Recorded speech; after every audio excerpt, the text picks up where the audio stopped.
আসসালামু আলাইকুম ফ্রেন্ডস। আমরা আজকে ইন্টারোগেটিভ সেন্টেন্সের ডাইরেক্ট থেকে ইনডাইরেক্ট ডু ডাজ ডিডের ব্যবহার নিয়ে আলোচনা করব।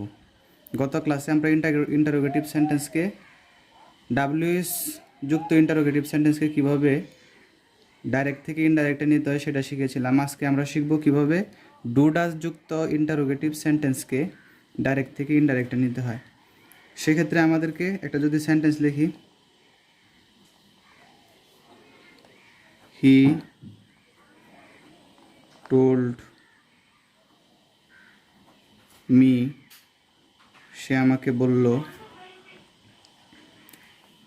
Do you play football, do you play football, তুমি কি ফুটবল খেলো? Interrogative sentence. আমরা এটা ডাইরেক্ট থেকে এখন যদি ইনডাইরেক্টে নেই সেক্ষেত্রে আমরা কিভাবে করব? রিপোর্টিং স্পিচের সাবজেক্ট হচ্ছে হি দিলাম, যেহেতু interrogative sentence reported speech interrogative sentence, সেক্ষেত্রে আমরা টোল্ডের পরিবর্তে দিব এখানে রিপোর্টিং ভার্ব হিসেবে আস্কড এবং অবজেক্ট দেব মি। দেওয়ার পরে আমরা ইনভার্টেড কমা তুলে কি দিব? ডু হচ্ছে অক্সিলারি ভার্ব, আবার ডু হচ্ছে মেইন ভার্ব, কিন্তু এই বাক্যে ডু হচ্ছে অক্সিলারি ভার্ব। প্রেজেন্ট ইনডিফিনিটে যখন ইন্টারোগেটিভ সেন্টেন্স অক্সিলারি ভার্ব দিয়ে প্রশ্ন করতে হয় তখন ডু এর ব্যবহার হয় আর ডাজের ব্যবহার হয়। তো ডু ইউ প্লে ফুটবল, এখানে ডু হচ্ছে অক্সিলারি ভার্ব, আর অক্সিলারি ভার্ব দ্বারা যদি ইন্টারোগেটিভ সেন্টেন্স শুরু হয় তাহলে সেক্ষেত্রে ইনভার্টেড কমা তুলে দিয়ে আমাদেরকে দিতে হবে ইফ। আমরা দিলাম ইফ, আর ডাব্লিউএস ওয়ার্ড দ্বারা শুরু হলে ডাব্লিউএস ওয়ার্ড বসবে। যেহেতু ডু দ্বারা শুরু হয়েছে, অক্সিলারি ভার্ব দ্বারা শুরু হয়েছে, সেক্ষেত্রে আমরা ইনভার্টেড কমা তুলে দিয়ে দিলাম কি ইফ। এখন এই বাক্যের সাবজেক্ট কি? সাবজেক্ট হচ্ছে ইউ।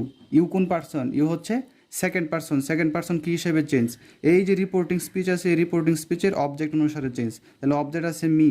কখনোই অবজেক্টিভ ফর্ম দ্বারা আমরা শুরু করতে পারবো না, সবসময় সাবজেক্টিভ ফর্ম দ্বারা শুরু করতে হবে, কারণ আমরা অ্যাসার্টিভ সেন্টেন্স বানাবো। যে কোনো সেন্টেন্স থাকে আমরা অ্যাসার্টিভ সেন্টেন্স বানাবো। তাহলে ইউ সেকেন্ড পার্সন, অবজেক্ট হিসেবে চেঞ্জ হবে, তাহলে মি হয়ে যাবে আই। এখন এই ডু কি হবে? টোটালি এই ডুটাই সেন্টেন্স থেকে বাদ হয়ে যাবে যখন আমরা ইনডাইরেক্ট করব। ডু টোটালি বাদ। তাহলে ইফ আই, আর ডুর পরে যে মেইন ভার্ব আছে প্লে ভার্ব, বা যে ভার্বই থাকুক সেই ভার্বের ভি টু ফর্ম বসবে, পাস্ট ফর্ম বসবে। তাহলে ইফ আই প্লের ভি টু হচ্ছে, পাস্ট ফর্ম হচ্ছে প্লেড ফুটবল, অবজেক্ট যা আছে তা। তাহলে আমরা কি শিখলাম? আমরা শিখলাম যে রিপোর্টিং স্পিচে রিপোর্টিং ভার্ব দিলাম টোল্ডের পরিবর্তে আস্কড। যেহেতু ডু অক্সিলারি ভার্ব, সেক্ষেত্রে আমরা ইনভার্টেড কমা তুলে দিয়ে দিলাম ইফ। আর পরে আমরা সাবজেক্ট দেখব। ইন্টারোগেটিভ সেন্টেন্সের সাবজেক্ট হচ্ছে এখানে ইউ, তাহলে ইউ সেকেন্ড পার্সন, অবজেক্ট অনুসারে চেঞ্জ, অবজেক্ট হচ্ছে মি, তাহলে মির সাবজেক্টিভ ফর্ম হয়ে গেল আই। আর ডু টোটালি বাদ, আমরা ডুকে সরাসরি বাদ করে দিলাম। আর পরের যে ভার্ব আছে এটা প্রেজেন্ট ফর্মে আছে প্লে, তাহলে প্রেজেন্ট থাকলে ন্যারেশনে আমাদেরকে পাস্ট বানাতে হয়, তাহলে প্লেড বানালাম ফুটবল। এখন আমরা আরেকটা উদাহরণ দেখব। আই টোল্ড হার, আমি তাকে বললাম। ডাজ হি, আমরা যদি প্লে ভার্বটাই নেই, ডাজ হি প্লে ফুটবল, সে কি ফুটবল খেলে? সেক্ষেত্রে আমরা এখন কীভাবে চেঞ্জ করব? আমরা ইনডাইরেক্ট করতে সময় সাবজেক্ট দিলাম আই, টোল্ডের পরিবর্তে দিব আস্কড, অবজেক্ট হচ্ছে হার। এখন does interrogative sentence present indefinite auxiliary verb দ্বারা শুরু হয়েছে, does do does auxiliary verb, সেক্ষেত্রে ইনভার্টেড কমা তুলে দিয়ে কী হবে? ইফ হবে, ইফ দিলাম। তাহলে আমাদেরকে এই সেন্টেন্সে সাবজেক্ট খুঁজতে হবে। সাবজেক্ট হচ্ছে হি, তাহলে হি কোন পার্সন? Third person. তাহলে থার্ড পার্সন থাকলে কোনো চেঞ্জ নাই, যেমন আছে তেমনই। তাহলে ইফ হি, আর প্লে হচ্ছে প্রেজেন্ট ফর্ম, আমাদেরকে নিতে হবে পাস্টে, ভি ওয়ান আছে ভি টুতে নিতে হবে, তাহলে হয়ে যাবে কি played, if he played football. আমরা আরেকটা এক্সাম্পল দেখব। আমরা যদি ডিড দিয়ে সেন্টেন্স দেখি, ডু ডাজের পাশাপাশি যদি ডিড থাকে, পাস্ট ইনডিফিনিটে যদি প্রশ্ন করা বোঝায়, প্রশ্ন করে, পাস্ট ইনডিফিনিটে প্রশ্ন করতে গেলে ডিড দিয়ে প্রশ্ন করতে হয়। যদি আমরা একটা সেন্টেন্স লিখি, শি টোল্ড করিম, সে করিমকে বলল, comma inverted comma, did you play, তুমি কি খেলেছিলে?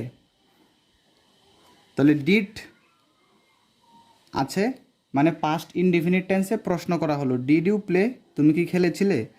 পাস্ট ইনডিফিনিটে সবসময় প্রশ্ন করতে গেলে ইয়েস নো কোয়েশনের ক্ষেত্রে ডিড দিয়ে প্রশ্ন করতে হয়, ডিডের পরে সাবজেক্ট দিয়ে ভার্ব।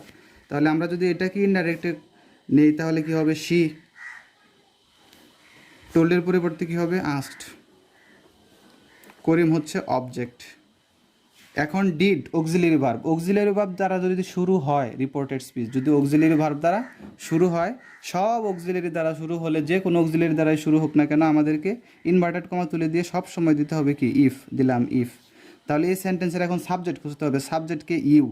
ইউ কোন person, second person. Second person সবসময় অবজেক্টকে ধরবে, অবজেক্ট করিম। করিমের সাবজেক্টিভ ফর্ম হচ্ছে যেহেতু ছেলে, হি। আর এই ডিড এটার জায়গায় একটু সমস্যা হলো, ডিড যেহেতু এই জায়গায় অক্সিলারি ভার্ব, কিন্তু ডিডের আবার তিনটা ফর্ম আছে, ডু।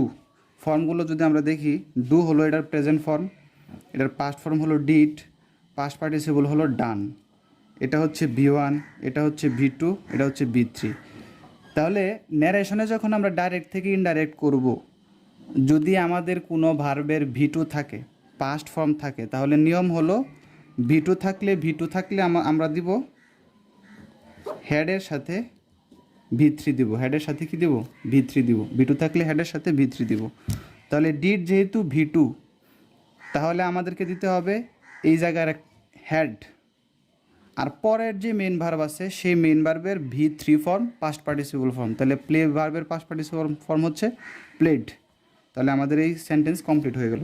তাহলে আমরা যদি দেখি, শি টোল্ডের পরিবর্তে ইন্টারোগেটিভ সেন্টেন্স, এজন্য দিলাম আস্কড। করিম যেহেতু অক্সিলারি ভার্ব ডিড প্রশ্ন করা হয়েছে, সেক্ষেত্রে আমরা ইনভার্টেড কমা তুলে দিয়ে দিলাম ইফ। এখন এই সেন্টেন্সের সাবজেক্ট হচ্ছে ইউ, আর ইউ কোন পার্সন, সেকেন্ড পার্সন। তা সেকেন্ড পার্সন সবসময় অবজেক্ট হিসেবে চেঞ্জ, তাহলে করিম হয়ে গেল হি। আর যেহেতু ডিড V2 পাস্ট ফর্ম, সেক্ষেত্রে আমাদেরকে ডিডের পরিবর্তে হ্যাড আর পরবর্তী ভার্বের প্লেড, যে ভার্ব আছে সেটার পাস্ট পার্টিসিপল ফর্ম। তাহলে প্লেয়ার হয়ে গেল প্লেড।